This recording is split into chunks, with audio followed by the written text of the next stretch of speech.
atención, por 40 minutos nuestra atención se da, dicen, en esta forma de las virtualidad, ¿no? Entonces es importante un poquito volvernos a motivar en cuanto al tema, ¿no? Yo recalco la importancia de estos eventos y les agradezco nuevamente la participación para decirles que conforme avance la tecnología y la enfermería o también la medicina, vamos ligado a los estudios, se van a dar los campos en todas las áreas, ¿no?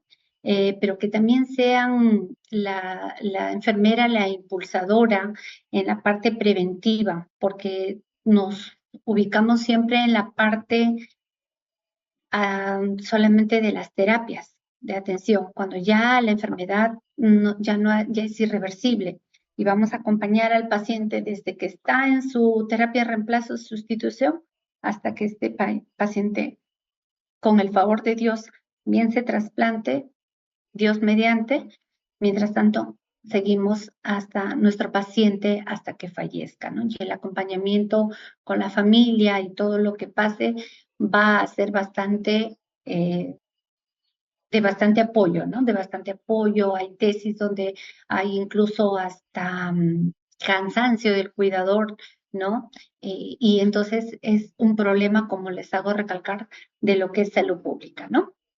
Entonces, dicho esto, también vamos a hablar ahora sí acerca de lo que son las técnicas convectivas de la hemodiálisis, ¿no? Que va a basarse en todos los conceptos que hoy les he compartido, ¿no? Y que si bien parecen un poquito engorrosos por tantas fórmulas, son precisos de determinar para la comprensión de estas nuevas técnicas, ¿no? Y hay que estar justo a la vanguardia de estos cambios que se han dado, ¿no? Entonces, lo que les determinaba, ¿no? Aquí tenemos lo que tenemos en realidad, ¿no? Es un iceberg. Esta es la punta del iceberg, lo que vemos. Solamente los que tenemos, es decir, que estos 20.630 pacientes o porcentaje de pacientes renales en terapia de sustitución, solamente es la punta de un gran problema que está bajo el agua, acá significado, que no vemos y que son los pacientes que están en el estadio 1, 2, 3 y 4, pero que de igual forma van a llegar ya a visualizarse, ¿no? Pero cuando ya el grado renal de su problema haya ya degenerado. Entonces es importante lo que les decía, que tratemos de ver la promoción y la prevención de nuestra salud renal, ¿no? Que debería ser para mí ya un problema de salud pública por varios factores, ¿no? El costo, la escasa cantidad de trasplantes, el envejecimiento de la población, etcétera, etcétera. Entonces, que sea de motivación, colegas, para que ustedes puedan ver eso y también puedan esclarecer, sobre todo estadísticas, que es en lo que a veces más fallamos. Como le digo, vamos a lo procedimental, pero por ejemplo, no detallamos quien trabaja en una posta. Ya, tengo a cargo la cartera adulto mayor, tengo al paciente hipertenso, tengo al paciente metabólico, al paciente diabético, pero ¿de cuántos de estos le hice pasar y ver la función? Usted ya tiene que ir viendo al nefrólogo, porque si es un paciente hipertenso, usted está dañándose no solo su corazón, sino su riñón, ¿no? Igual el paciente diabético, sus vasos sanguíneos van a sufrir algún daño y por lo tanto su riñón también ya está sufriendo porque es vascularizado pequeñito, pequeñito. Y a las finales tiene que ir pasando por el nefrólogo y así de esta manera ir educando. Cuán importante se debe ir promocionando, ¿no? Entonces, dentro de las cifras que les presento, tenemos acá a nivel del Perú, ¿no? Que son los departamentos que tienen accesibilidad a hemodiálisis, ¿no? Los que no tienen, en Cajamarca lo tiene, pero ya Minsa, ¿no? en algunos lo tienen con centros tercerizados, pero no en centros hospitalarios, y peritoneal, ¿no? Peritoneal también está a mayor zonas alejadas, ¿no? Como por ejemplo acá las colegas de diálisis peritoneal tienen mayor cantidad de los pacientes que van a San Martín, a Jaén, Tarapoto, aunque ahí también ya se han implementado centros tercerizados. Y las hemodiálisis de emergencias que se dan solamente en estos departamentos, ¿no? Cuando un paciente se traslada por A o B motivo y se encuentra o hace su primer episodio. Entonces, eso también mañana lo van a tratar con la colega Diana, y nada más hacerles ver que en cuanto a Lambayeque tenemos 621 pacientes, ¿no? Hasta el año 2022 en el estudio del doctor Loza, que hizo y presentó por el Día Mundial del Riñón en esta conferencia, ¿no? El 9 de marzo. Entonces, vemos, ¿no? Cuánto han incrementado las clínicas, y esta estadística, ¿no? Que les traigo de nuestros pacientes, y que tenemos más o menos por ingresos a nuestra unidad de salud de 15 a 20 pacientes a hemodiálisis, ¿no? De estos son los que seguirán pues un poco a diálisis peritoneal, que son muy pocos los que la mayoría ya se quedan. No, señorita, ya vengo 3 veces a la semana, no tengo para quién me haga en mi casa, quién va a venir a recoger mis bolsas, no, me tengo que hacer 4 veces al día. En cambio acá en diálisis me vengo 3 horas y media y me voy. Y vengo 3 veces a la semana nada más, lo único, mis pasajes y así. Todo un contexto que va a verse, como lo exponía en una conferencia en el último congreso que se tuvo en Trujillo, en el Virgen de la Puerta, el hospital especializado. Nos lo daba a conocer nuestra colega, ¿no? Sheila, y de salud renal también la colega Castañeda, ¿no? Verónica. Entonces, qué importancia es dar a las otras terapias también su sitial, para compensar y hacer de el paciente renal se forme su autocuidado. Entonces, vemos acá, por ejemplo, que hay varias clínicas como se han crecido, de las cuales, bueno, he tenido eh, digamos, la oportunidad y el agradecimiento de estar de muchas, cuando se han formado en su jefatura y en su dirección, ¿no? Y la confianza que han tenido en mi persona. Bueno, también es importante reconocer que hay también muchos logros por parte del MINSA, en este caso, ¿no? El 11 de agosto del 2021, en plena pandemia, ¿no? Como están allí, el Hospital Regional de Lambayeque adquirió 10 máquinas de hemodiálisis y 2 máquinas de hemodiafiltración, convirtiéndose en el primer hospital en el departamento de Lambayeque en ofrecer esta terapia de hemodiafiltración, para la cual las colegas pues fueron a capacitarse a Lima y tuvieron que hacer todo un proceso de gestión para lograr los insumos correspondientes, que sí tengo entendido por experiencia se detuvo por esto mismo, ¿no? Por la consecución de los recursos e insumos, pero que nuevamente han retomado, y eso es muy, muy bueno, porque están siendo los líderes en estas terapias convectivas, que necesita despegar no solamente la concentración en Lima, sino a nivel regional y local, ¿no? Entonces, este problema de insuficiencia, ¿no? Tenemos que ha sido aplacado un poco por el FISAL, ¿no? Ya que antes solamente Salud daba esta terapia, pero el FISAL también a través del CIS dio esta terapia de mantenimiento, ya permitido, ¿no? Acopar la demanda que faltaba. Luego, dicho esto, vemos que vamos ya a entrar a lo que son las técnicas de terapia de reemplazo renal, ¿no? Donde hacemos el pequeño resumen de la clase anterior, dando el resumen de los conceptos básicos, ¿no? En qué se va a basar estas técnicas. Principios biofísicos, que es la difusión, la convección y la absorción, 3 de los principios biofísicos que regulan la eliminación de sustancias en la diálisis extracorpórea. Los solutos de pequeño tamaño y con gran movilidad se transfieren bien por difusión, hemos dicho. En este caso, ¿qué? La urea se queda, pregunta de examen, chicas. Y en cambio, las de mediana y grandes moléculas con poca movilidad se eliminan mejor por convección. Convección, que no estamos hablando de un gradiente de presión hidrostática a través de una membrana semipermeable, una presión transmembrana. Y las toxinas urémicas unidas a proteínas se eliminan con dificultad por convección, pero quedan adheridas a la membrana de la diálisis. La capacidad de absorción de un dializador es muy limitada para eliminar toxinas por absorción.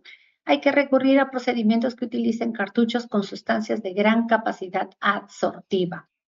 Y entonces acá les hago ver que existen ya nuevos filtros como el CitoStor, del cual se hace la terapia como lo que es la hemoperfusión, ¿no? En la cual ha sido uno de las terapias que se utilizó en el COVID, ¿no? Para ayudar a los pacientes en la insuficiencia respiratoria aguda que tuvieron y con la tormenta de citoquinas que producía el COVID, ¿no? Entonces, las toxinas urémicas, dentro de estas toxinas urémicas, ya les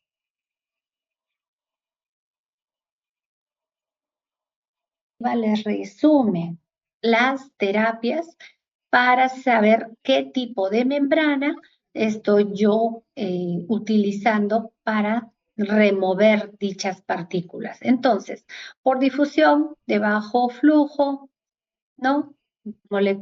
Pequeñas, de menor de 500 Daltons, con una membrana de bajo flujo, habíamos dicho menor de 20 milímetros de mercurio, con una membrana de alto flujo, voy a mover ya moléculas medianas mediante solo difusión, con una membrana, ¿no? En este caso, la hemodiafiltración, con una membrana de alto flujo y alta eficiencia, voy a mover moléculas medianas mayores de 500 Daltons a moléculas grandes, ¿no? Moléculas grandes ya en la hemofiltración. ¿Cómo son las terapias de convección? ¿Cuáles son esas moléculas que voy a permitirme remover y determinar, depurar estos solutos? La beta-2 microglobulina, la inulina, ¿no? En este caso, la inulina tiene 5.200 Daltons y la microglobulina 11.800. Son grandes moléculas, ¿no? ¿Cuáles son entonces estas técnicas de diálisis? Licenciada, disculpe que la interrumpa. Hola, sí, sí, ¿No sí. está pasando las diapositivas? Porque se ha quedado en difusión su material. Yo sí lo estoy pasando acá en mi... Pero no se eh, visualiza que está corriendo la diapositiva. a ver, salgo ¿Ah, sí? allí. ¿Me ven allí? Se ha A ver, quedado díganme. en la diapositiva que dice difusión. Ya estoy en técnicas convectivas. Ahí se ha quedado lo que se puede visualizar en la pantalla. Una Ya, a señorita ver allí. una señorita del Facebook me avisó, porque aquí también A ver, yo pensé que era. porque estoy acá compartiendo pantalla ¿Puede salir y de compartir pantalla y volver a ingresar mejor? claro, claro, Sí. dejo de compartir, ustedes me Ujú, avisan, ujú. ¿sí? ¿Vuelvo a entrar? Sí. Sí, vamos a compartir, entonces, por favor nos avisan si se ve, Está en oferta de a ver, perdón.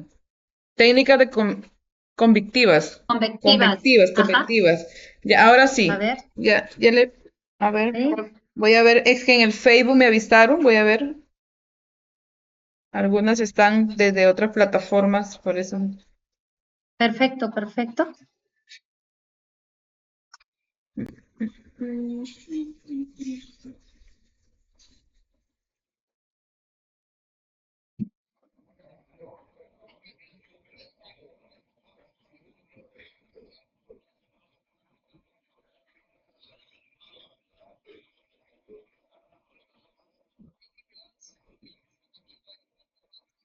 Ya licenciada, ya se puede visualizar. Ya confirmaron. Perfecto. Qué bueno, qué bueno, qué pena, que espero que no haya sido por poco. Mm, No se Y preocupe. sí está grabándose también, Ujú. ¿no? Y Sí, sí. también van a tener Sí, está que las se graba diapositivas y están viéndolo también para que socialicen, por ¿no? otros, claro, por otros medios también lo están viendo, no se preocupe. Evelyn, Ujú. sí, ¿no? Ah, perdón, perdón. Bueno, continuamos. Estaba que le mencionaba que sí, están que lo visualizan por otros medios también, por eso me comunicaron que estaba detenida una Perfecto, diapositiva. Continúe, licenciada, no se preocupe, igual va a ser grabado todo el material. perfecto. Y también la socializado para que Evelyn las comparta. Sí, Igual sí. de todas maneras, muy bien. Entonces, haremos un pequeño resumen en donde estábamos compartiendo. Gracias a Dios, estas notas van a ser vistas también mañana en cuanto hablen al abordaje de la insuficiencia renal crónica terminal. Lo importante que aterrizaba era por la cantidad de pacientes que tenemos en la región y cómo los pacientes van ingresando a nuestra unidad, cómo se han incrementado las unidades de diálisis. Felicitamos, ¿no?, la gestión y la adquisición de máquinas en el Hospital Regional de Lambayeque del MINSA durante la pandemia, que permitió ser pioneros y líderes en las terapias convectivas, en la hemodiafiltración. Hacíamos acá el resumen de que estas terapias van evolucionando a partir de la década de los 90 y de los cuales a través de la accesibilidad para lo que son las máquinas, ¿no? Y la gestión de los filtros y de toda la maquinaria correspondiente al soporte con dos máquinas, dos bombas, ¿no? Se puedan hacer efectivas la hemodiafiltración, como en el caso del hospital regional, ¿no? Entonces, hacíamos el resumen de la hemodiálisis de la clase anterior en cuanto a lo que se basa las terapias de reemplazo renal. Decíamos que la difusión, convección y absorción son los tres principios físicos que regulan la eliminación de las sustancias. Los solutos de pequeño y gran tamaño se transfieren bien por difusión y las toxinas urémicas unidas a proteínas van a determinarse a través de la calidad del tipo de membrana que se va a realizar y de lo cual necesitamos que las toxinas se queden en ese tipo de membrana y ¿no? Para que este tipo de los componentes o solutos inflamatorios, ¿no? Se puedan por absorción eliminar allí, pero no nuestras proteínas que son tan importantes para los procesos que habíamos determinado, ¿no? Entonces, en esta diapositiva decíamos que las toxinas urémicas, ¿no? Ya estaban determinadas de pequeñas, medianas y gran tamaño, y abajo hacía el resumen de los tipos de terapias según la difusión y convección, que era lo que iba a permitir difundir y a través de convección con un gradiente de presión y también según la característica de las membranas nos van a permitir eliminar grandes membranas que son como por ejemplo la inulina con 5.200 Dalton y la beta 2 microglobulina 11.800 Dalton, ¿no? Muy bien. Entonces, las técnicas de diálisis, tenemos la hemodiálisis convencional, que esta es la hemodiálisis que está dada aún en el Perú, ¿no? Es una diálisis de la cual no nos exige un filtro más que de bajo flujo, sí, de alta eficiencia, de 3 horas y media a 4 horas, ¿no? Y con un acceso vascular por tres sesiones, 3 veces a la semana. Y la hemodiálisis de alta eficiencia, que ya vamos a detallar en mayor lujo, pero para fijar en esta diapositiva es que a nivel en el Perú hacemos solo la hemodiálisis convencional. Lo que sí se está tratando es de evolucionar ya a la hemodiálisis de alta eficacia, ¿no? Como decíamos, lo está haciendo acá MINSA, ¿no? A través de la hemodiafiltración. Y por último, la hemodiálisis de alto flujo y hemofiltración. Entonces, habíamos determinado que para estas técnicas es importante varios factores. Dentro de ellos, tenemos que la permeabilidad del dializador nos va a dar dada por su capacidad para la transferencia del agua, ¿no? Del KUF. Este coeficiente de ultrafiltración va a permitir la depuración de grandes moléculas, como en este caso la beta-2 microglobulina. Entonces, este coeficiente de ultrafiltración también permite el índice de permeabilidad de la membrana, ¿no? De los poros que tengan según su característica. Y este coeficiente de ultrafiltración de hemodiálisis puede ser de bajo flujo o de alto flujo. De bajo flujo de 20 mililitros por hora por milímetros de mercurio y de alto flujo mayor. La tendencia actual es considerar a la hemodiálisis de alto flujo cuando el coeficiente de ultrafiltración es superior a 40 mililitros por hora por milímetros de mercurio. Entonces, esos dos conceptos básicos nos van a permitir ya migrar de una hemodiálisis convencional solamente cambiando el filtro, ¿no? Y luego los otros factores que vamos a seguir viendo y también pues el tipo de maquinaria, membrana que nos permita acompañar. Y el tipo de agua, sobre todo, que vamos a necesitar un agua ultra pura. La hemodiálisis de bajo flujo se subdivide a su vez en la variedad de baja eficacia, ¿no? El KOF del filtro, menor de 10 milímetros por la transferencia de masa sobre el KOA, ¿no? Que hemos hablado, mayor de 600, ¿no? Nosotros habíamos puesto por encima de 800 y de baja eficiencia menor de 400. Y esto se va a ver también influenciado por el tipo de flujo sanguíneo. Muy bien, hablamos de la hemodiálisis convencional. La hemodiálisis convencional sabemos que es una técnica fundamentalmente difusiva, ¿no? Donde los solutos de menor tamaño van a difundir según concentración de mayor a menor concentración a través de la membrana semipermeable por las horas del tiempo, la superficie del área corporal que se le dé. No se necesita mucho monitorización especializado, ¿no? Se tiene que abordar un acceso vascular con un flujo determinado y hay diversos tipos de modalidades de hemodiálisis en función a la eficiencia y permeabilidad del filtro en la membrana. Pero, como le hemos dicho, lo que nos piden en nuestras normas técnicas es de bajo flujo y alta eficiencia, ¿no? ¿Qué beneficios se dan a través de los estudios realizados en los metaanálisis que hay, ¿no? Entonces, el primero y el mayor que es dado es por el estudio HEMO, donde nos dice que la hemodiafiltración y las terapias convectivas hacen que haya una menor mortalidad de los pacientes que están sometidos a terapia de reemplazo renal. Disminuye, ¿no? Esa mortalidad en un 8%. Hay menor incidencia de mortalidad de pacientes hospitalizados, ¿no? Y también eso se va a contrarrestar con otros estudios, por ejemplo, ¿no? Como el estudio MPO en el 2009, donde dice que no hay diferencia significativa en la mortalidad. Es decir, las terapias convectivas como la convencional, no hay tanta diferencia significativa.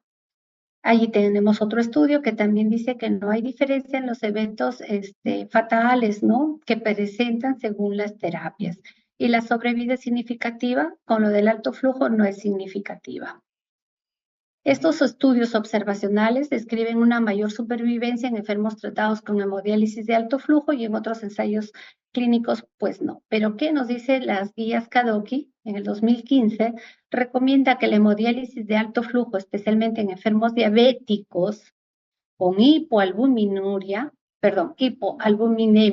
o con un largo periodo de permanencia en diálisis, deben de recibir este tipo de terapias, ¿no?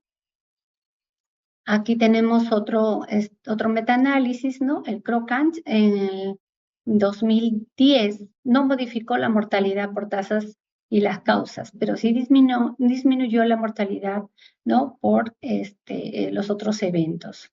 Otros metaanálisis encuentran que hay una disminución de la mortalidad global en los pacientes renales, ¿no?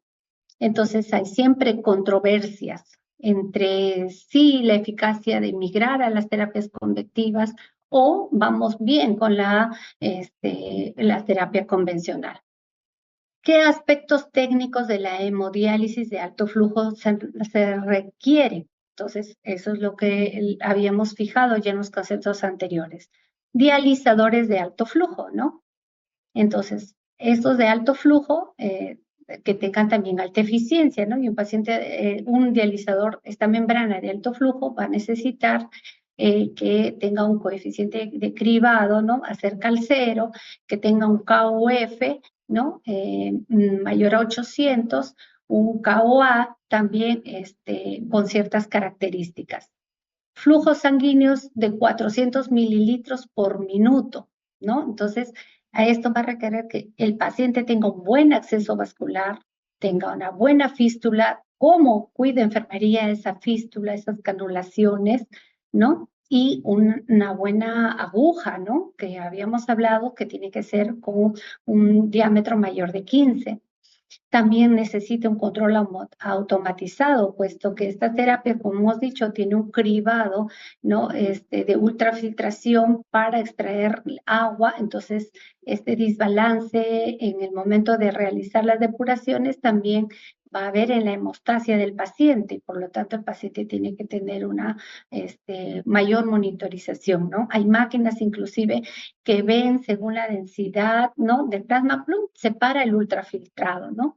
Lo hemos visto en el extranjero, que ya vienen con esta sensibilidad y inmediatamente pasa a una ultrafiltración mínima. Entonces, permiten siempre que este paciente esté con un control automatizado. Y el líquido de diálisis ultra puro, es decir, la calidad de nuestra agua, pues mínimo nos referencia en bases, por así decirlo, los estándares internacionales en las cuales pues tiene que ser, piden ahora el doble paso de ósmosis, ¿no? Y necesita pues un agua ultra pura. El líquido de diálisis ultra pura, pues allí les estamos refiriendo, planta de agua estándar con electrodianizador, ¿no? O un sistema de distribución PEX, un manual de calidad del agua segura con continuos análisis de las unidades formadoras de colonia y de bacteria más cero, ¿no? Cero bacterias, un líquido ultra puro con pruebas de laboratorio, como les hablo, mensualmente se tiene que sacar tanto del puerto de diálisis como del recorrido y del anillo, ¿no? Y el uso, ¿no es cierto?, en el piloto, en el paciente. Técnicas convectivas, por lo tanto, al hablar de técnicas convectivas, van a surgir con la finalidad de aumentar que las los solutos de mediano a mayor tamaño, ¿no? Esta transferencia de solutos en la convección se realiza mediante el principio de arrastre por un flujo y depende del tamaño por las características de una membrana. Estas técnicas convectivas se utilizan exclusivamente el principio de convección ya sin difusión, ¿no? Por eso se llama hemofiltración, a tratarse. Con técnicas mixtas que pueden abandonar el principio de difusión, utilizan diversas formas de convección como ya la hemodiafiltración. Entonces, al usar solamente convección, estamos hablando de hemofiltración. Y si usara la difusión, ¿no? Como hay diversas técnicas, ya llamamos la hemodiafiltración. El exceso, entonces, del volumen extraído debe ser respuesto con un líquido de reposición de composición fisiológica. Esto es lo que les comentaba, ¿no? Que para estas terapias, pues se necesita gestionar no solamente una adecuada planta de agua, maquinarias como digámosle así, por dar un laboratorio o una marca, las 4008 con doble bomba, las 5008 tendrían que migrar, ¿no? Como así lo han hecho en el regional. Y estos líquidos de reposición de composición fisiológica, migrando a realizarse los baños ultra puros para poder realizar la reposición a través de la segunda bomba. El volumen convectivo es el equivalente al total de líquido ultrafiltrado y el volumen de reposición es el volumen convectivo menos el volumen correspondiente a la ganancia de peso en el periodo interdiálisis. Entonces tienen que tener una monitorización correcta con la cantidad del manejo del volumen que van a extraer con el volumen que se le está reponiendo al paciente. Estas técnicas convectivas pueden utilizarse exclusivamente el principio de convección, como ya lo habíamos hablado antes, sin difusión, llamándose hemofiltración. Y ya cuando usamos ambas, hemodiafiltración. Entonces allí está reflejado, ¿no? La sangre, luego la extracción de líquido intradiálisis y el agua ultra puro, ¿no? Y con reposición. Y aquí también solamente la extracción, ¿no? Con la reposición y sin la reposición, ¿no? Entonces, ahí están reflejadas estas dos terapias y tenemos la eficiencia. Ya vamos ahora a ver qué características de membrana nos tienen que acompañar en estas técnicas convectivas. Ya lo habíamos hablado, ¿no? Desde los principios biofísicos de la hemodiálisis, la eficiencia del dializador está determinada por la capacidad de eliminación o la transferencia de masas que va a darse por el CAUA, que es el CAUA, el aclaramiento máximo teórico de los solutos, ¿no? Del dializador con un flujo infinito de sangre como el de líquido de dializado. Según el CAUA del dializador, la hemodiálisis puede ser de bajo flujo o de alto flujo. Esta clasificación se tiene en cuenta la biocompatibilidad de la membrana.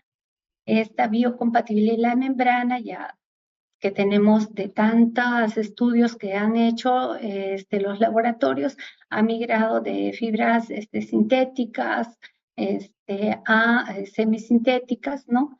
Y biocompatibles, que no permitan ningún evento adverso en el paciente, ¿no? Como en este caso la polisulfona. La hemofiltración. Esta técnica convectiva, donde la depuración de solutos se realiza exclusivamente por el principio de convección, sin el baño de diálisis, a semejanza del funcionamiento, ¿no?, de un riñón nativo. La eliminación de solutos en la hemofiltración depende del coeficiente de cribado. Hemos dicho, ¿no?, el coeficiente de la concentración del soluto en el ultrafiltrado y en el agua plasmática. Para conseguir una dosis de diálisis adecuada según los criterios basados en la eliminación de la urea, es necesario conseguir en cada enfermo un volumen de ultrafiltración equivalente a su volumen de distribución de la urea, es decir, 30 litros. Para conseguir una tasa tan alta de ultrafiltración es necesario un flujo de sangre superior a los 400 milímetros de mercurio. Este es un requisito fundamental y elevar el volumen de líquido de reposición requeridos hicieron de esta técnica, ¿no?, como la diálisis tuviera un escaso desarrollo, porque hay que realizar, ¿no?, la reposición y tener flujos sanguíneos. Acordémonos que la mayoría de nuestros pacientes son pacientes diabéticos con accesos vasculares que no son tan buenos de acceder y por lo tanto tenemos que ser bien selectivos al escoger nuestros pacientes, que debería ser para todos, ¿no?, cuando se establezca. Pero esto sería uno de los criterios pues a seleccionar, ¿no? Y hemos visto también que se debe tener preferencia también a los pacientes que presenten mayor comorbilidades, ¿no? Como los pacientes diabéticos, etcétera. La hemodiafiltración, ¿no?, combina los dos principios, ya habíamos hablado, difusión y convección. Y estos flujos arteriales, bueno, sí se puede utilizar, ¿no?, flujos arteriales menores y tasas de ultrafiltración de hasta 12 litros por sesión van a conseguir un aclaramiento de pequeñas moléculas muy superiores a la hemofiltración, ¿no? Con una eliminación de moléculas medianas y de grandes moléculas. Esto es en lo que se basa la hemodiafiltración. Bueno, y se resalta pues que a través de la difusión y la convección no tiene el efecto aditivo que se interfiere en la transferencia de las moléculas. La eliminación convectiva va a aumentar la concentración del soluto en el compartimiento del baño de diálisis, con la disminución del gradiente de concentración transmembrana y la eliminación difusiva. Por eso es que es importantísimo, ¿no? El tipo de filtro, ¿no? El paciente, y son terapias más largas, ¿no? El que se realiza. Entonces, la hemodiafiltración es un transporte difusivo de la hemodiálisis convencional más un transporte convectivo como la hemofiltración. Ambas se unen para dar esta terapia. ¿Qué ventajas? Mejor tolerancia hemodinámica. Recuerden que van a ser periodos más largos para ultrafiltraciones, ¿no? Al paciente que está agudo, que está hipotenso, que le están colocando noradrenalinas, un paciente que generalmente se dan pues en estas terapias en unidades de cuidados intensivos, etcétera. ¿Qué buscamos? Un mayor aclaramiento de toxinas media, ¿no? De medias a mayores.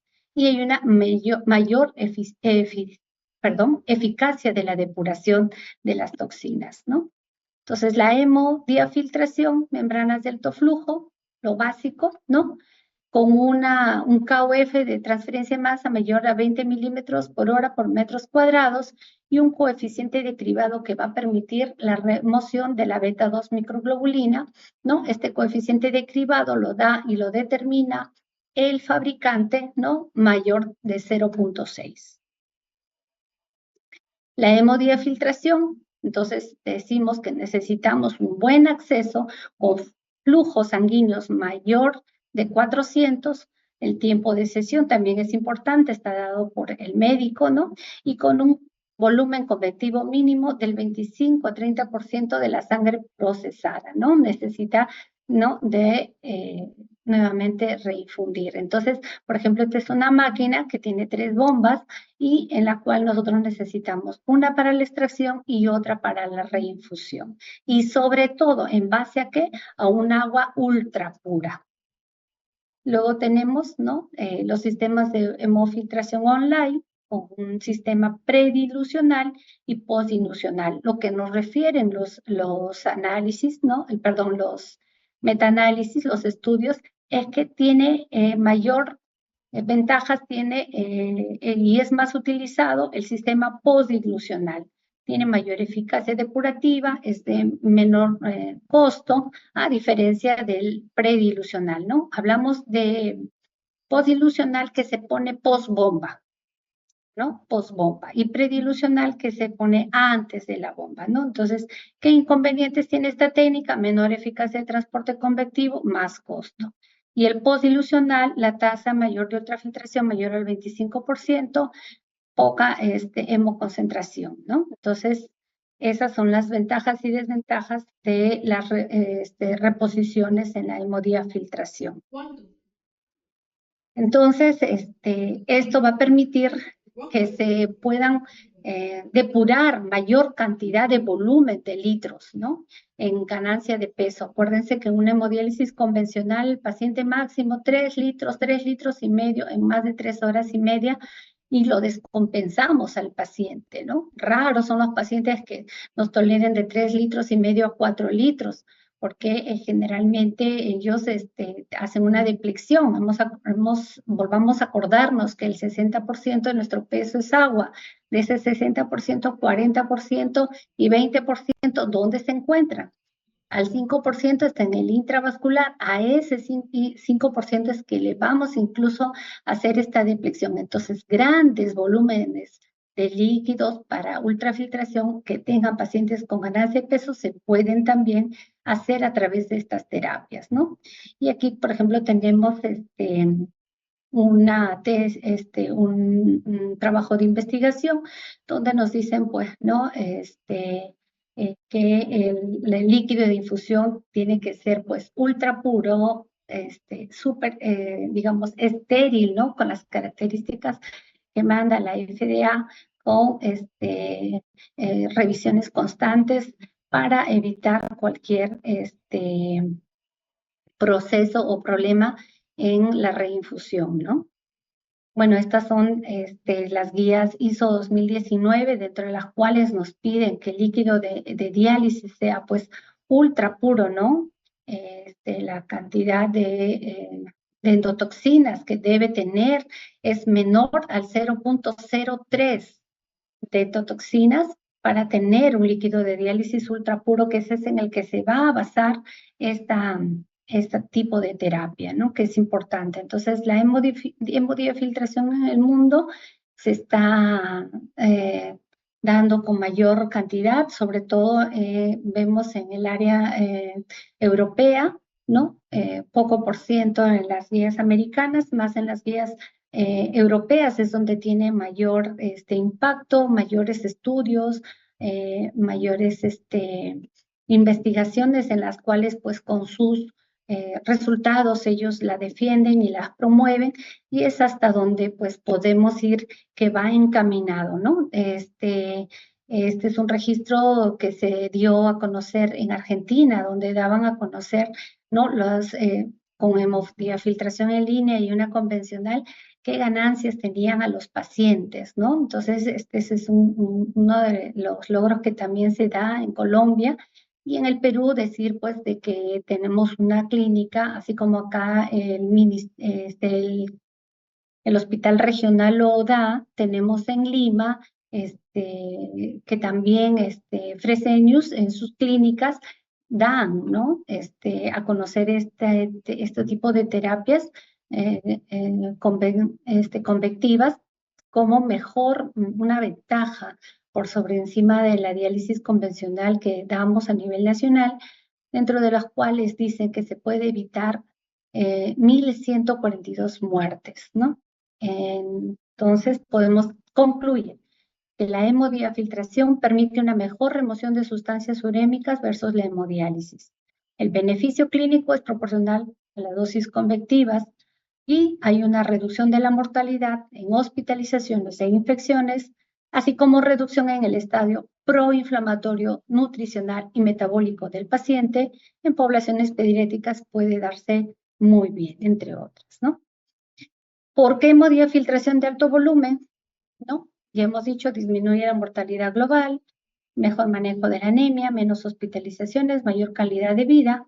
Y bueno, esta me tomó también de nefrología de la clínica en Lima, donde ellos utilizan esta terapia, como se ve en la hemodiafiltración, y esta paciente, ¿no? Sometida con todo el equipo capacitado, ¿no? Que utilizan, gracias a Dios, ellos tienen pues las máquinas de doble bomba, y acá tenemos a la paciente sometida, ¿no?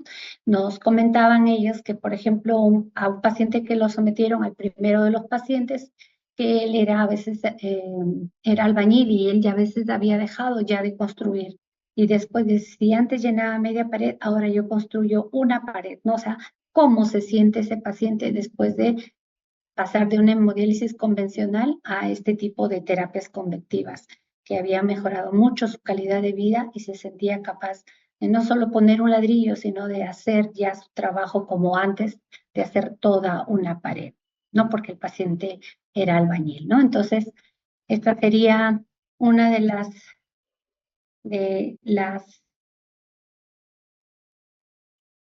lo que puedo compartir con respecto a lo que son las últimas terapias, ¿no? Sin hacer también el comentario que en el Hospital Almanzora Guinaga Senjo también estamos utilizando los filtros de Cytostor para lo que es la hemoperfusión, ¿no? Como habíamos hablado, entre los principios son la adsorción. Estos filtros tienen lo que son las resinas y permiten así la absorción de todos los proinflamatorios, y fueron utilizados en el COVID, ¿no? Bueno, ahora sí voy a complementar con la parte de lo que son el acceso